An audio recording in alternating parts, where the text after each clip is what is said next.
These were not just outages. They were chain reactions.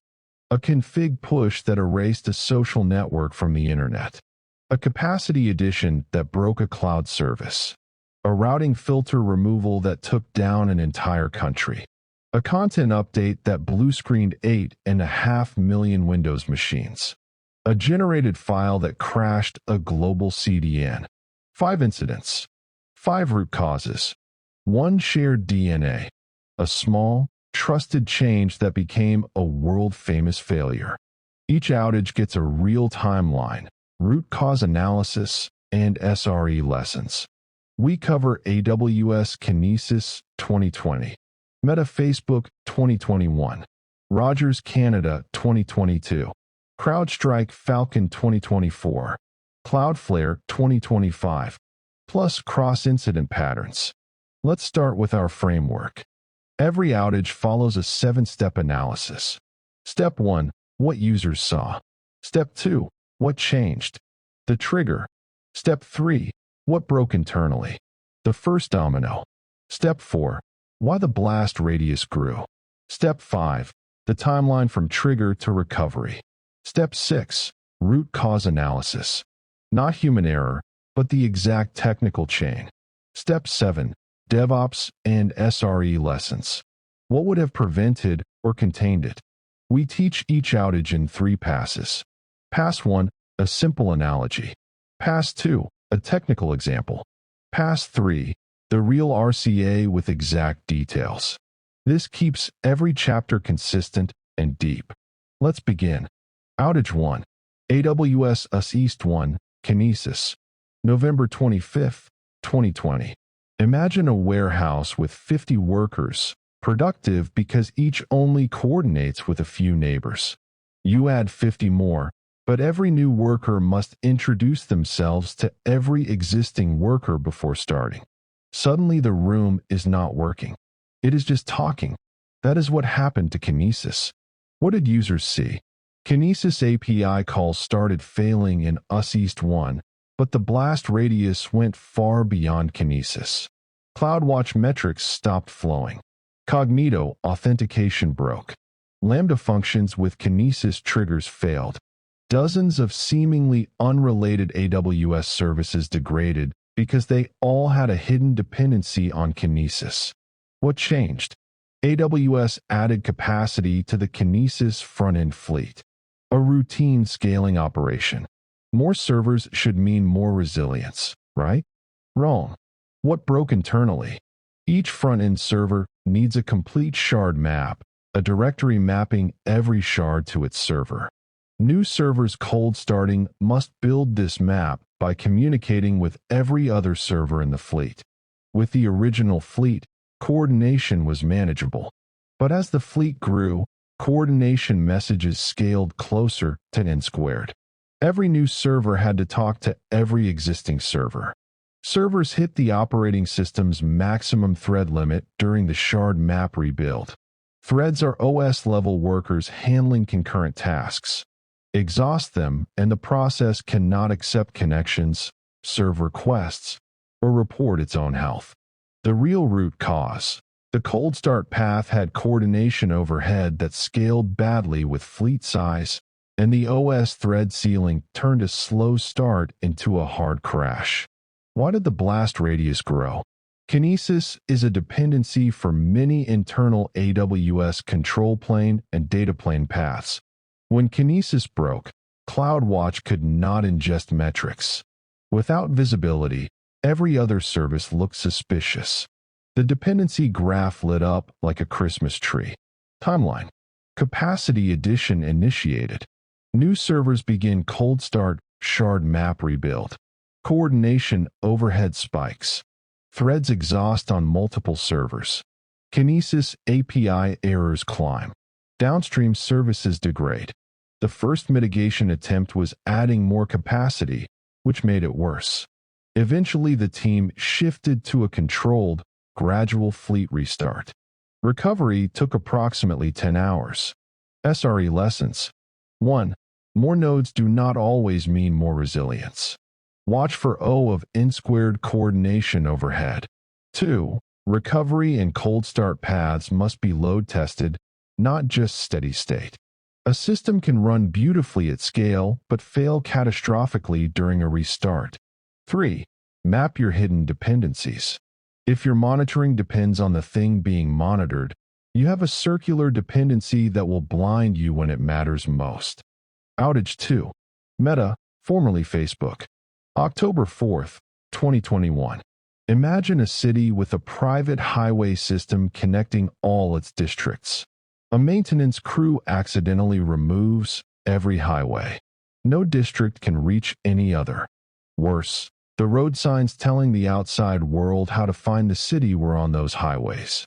The city does not just go dark. It vanishes from every map. That is what happened to Meta. What did users see? Facebook, Instagram, WhatsApp, and Messenger all went completely offline. Not slow. Gone.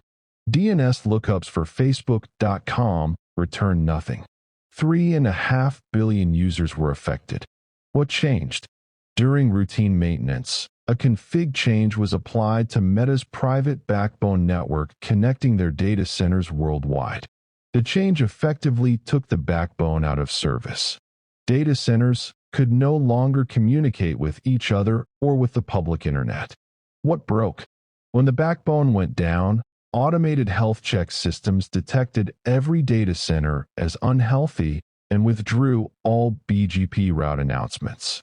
BGP is how networks tell the internet, you can reach us at this address. When Meta's routes disappeared, routers worldwide removed Meta from their routing tables. The compounding failure. Meta's authoritative DNS servers were physically inside their data centers, reachable only through the backbone that was now down. DNS caches eventually expired. Facebook did not just go offline. It became unfindable.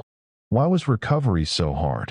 Meta's internal tools, chat systems, ticketing, remote access VPNs, even badge access at data centers, all ran on the same backbone. Engineers were locked out of their own infrastructure. They could not SSH into servers, access dashboards, or badge into data center rooms. Teams had to physically drive to data centers and gain manual access to networking equipment. Timeline. Routine maintenance initiated. Backbone config change applied. Internal connectivity lost. BGP routes withdrawn globally. DNS becomes unreachable. All consumer apps fail worldwide. Engineers discover they are locked out of remote access. Physical data center intervention begins. Backbone config reverted manually. BGP routes re-advertised carefully. Services gradually restore. Total outage, approximately 6 hours. SRE lessons. 1. Keep recovery tooling and management plane access on a completely independent path from production. If your fix-it tools go down with the thing they fix, you have a lockout problem. 2. Backbone changes need the strongest blast radius controls and instant rollback. A single config push should never take down the entire backbone. 3. Test recovery procedures under realistic failure conditions. Not just what if one data center fails, but what if the backbone itself fails? Outage 3. Rogers Communications. July 8, 2022. Imagine a dam with a floodgate controlling water flow to a city's treatment plant. During maintenance, someone removes the floodgate. Raw, unfiltered water floods in at 10 times normal volume. The plant cannot handle the load and shuts down. The entire city has no water. That is what happened to Rogers. What did users see? Cellular service went down across all of Canada. Home and business internet dropped. The second-order effects were far worse. Debit and credit card payments stopped. Interac, Canada's primary debit network, relies on telecommunications. Some 911 centers lost connectivity. Hospitals, banks, government services, and millions of businesses were disrupted. This was not just an internet outage. It was critical infrastructure collapse. What changed? During planned maintenance on the IP core, a routing policy filter was removed. This filter was a critical guardrail preventing excessive routing information from reaching core routers. What broke? Without the filter, a massive flood of routing updates hit the core routers. Routers have two planes. The data plane forwards user traffic at high speed. The control plane processes routing updates, maintains tables, and makes forwarding decisions. The control plane is the brain, with limited processing capacity. When the route flood hit, core router control planes were overwhelmed. CPU spiked to 100%. Routers could no longer process updates or maintain forwarding tables. They crashed or degraded, one by one, like dominoes. Without functioning core routers, the entire national backbone collapsed. Why was recovery hard? The same network carrying customer traffic also carried Rogers' internal communications. Restarting core routers required reinstating the filter first, or the route flood would immediately crash them again. Staged restoration was necessary, backbone first, then regional nodes, then access networks. Timeline. Maintenance window begins on the IP core. Routing policy filter removed.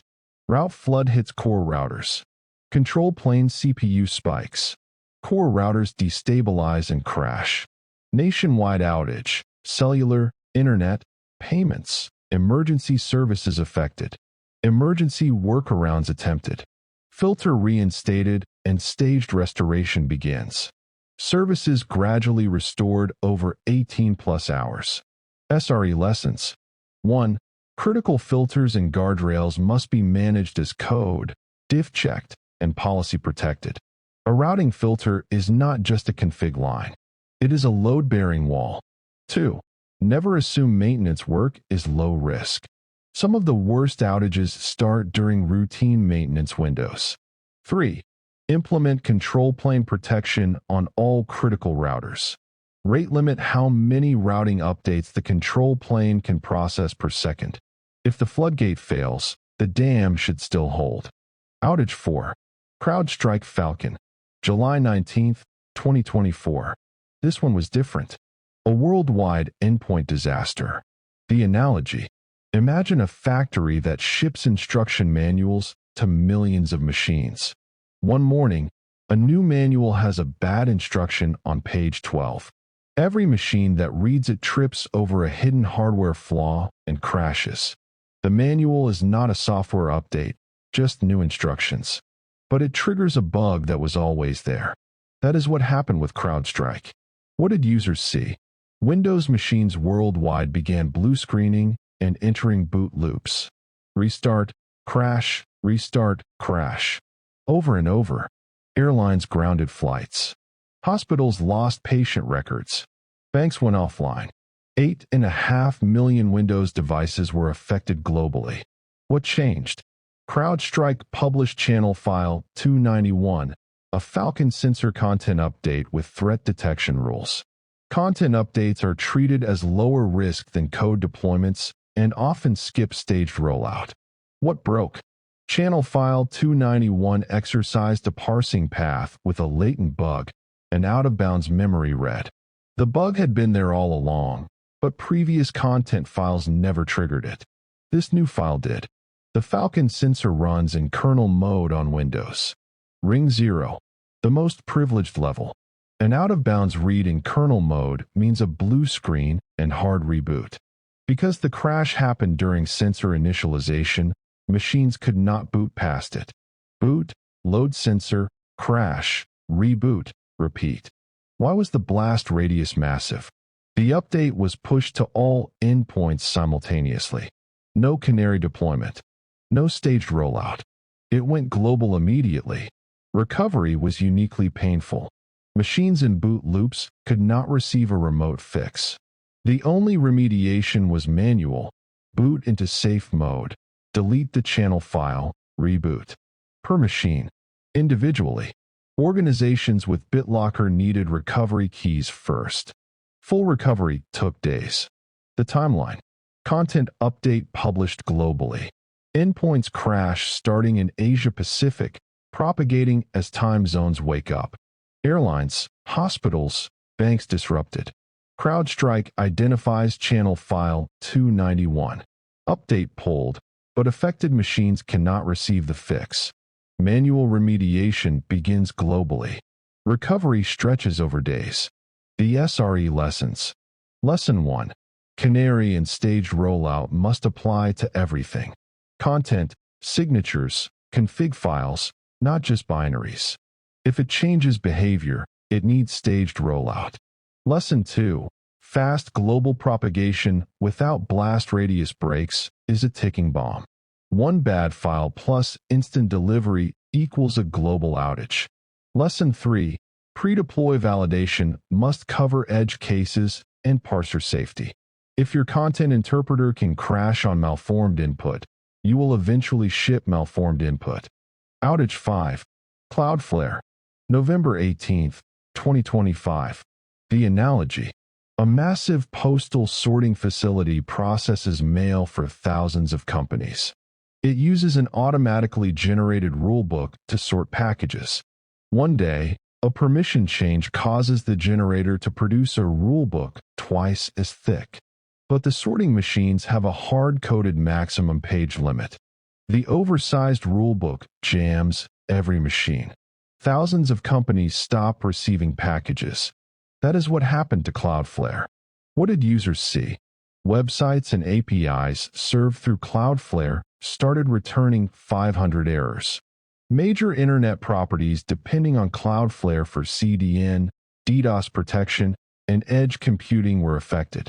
Users worldwide saw error pages instead of expected content. What changed?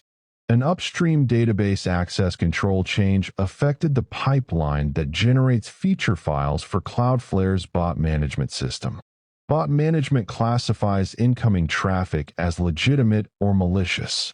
The change caused the pipeline to produce a much larger feature file. What broke? The proxy module has a hard-coded limit on feature file size. When the oversized file was distributed to edge servers worldwide, the proxy hit the ceiling and panicked. A panic is an unrecoverable crash.